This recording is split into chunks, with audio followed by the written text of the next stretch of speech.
30 की उम्र पार करते ही करें ये 4 योगासन, दिखेगी एकदम फिट सेहत। घर हो या हो ऑफिस, महिला अपने हर काम और जिम्मेदारियों को बखूबी निभाती है, लेकिन वह अपनी हेल्थ को नज़रअंदाज कर देती है। ऐसा करने से वजन तो बढ़ता ही है, साथ ही सेहत से जुड़ी कई समस्याओं जैसे डायबिटीज़, दिल से जुड़ी समस्याएं, आर्थराइटिस, पीठ में दर्द आदि का खतरा बढ़ जाता है। अपने दिन की शुरुआत प्राणायाम से करें, यह आपके मानसिक स्वास्थ्य के लिए अच्छा है। प्राणायाम का अभ्यास दिमाग को तरोताज़ा रखता है, चिंता को कम करता है और पॉजिटिविटी बढ़ाता है।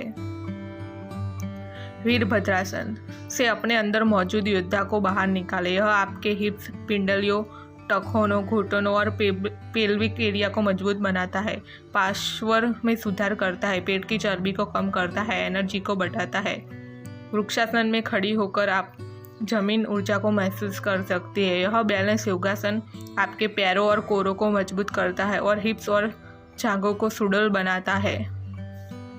साथ ही यह चर्बी को कम करता है और शरीर के बैलेंस को बढ़ाता है, घुटने के दर्द से छुटकारा दिलाता है। इसके अलावा इस आसन को करने से तनाव और चिंता कम होती है और डिप्रेशन दूर होता है।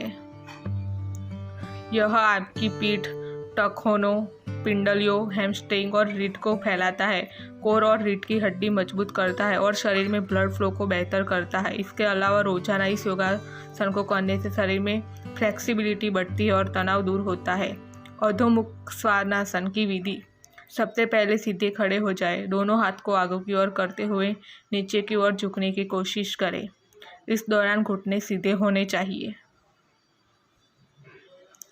फिर इस तरह झुके कि शरीर से वी आकार बन जाए। ऐसा करते समय दोनों हाथ जमीन पर और कूल्हे उठे होने चाहिए।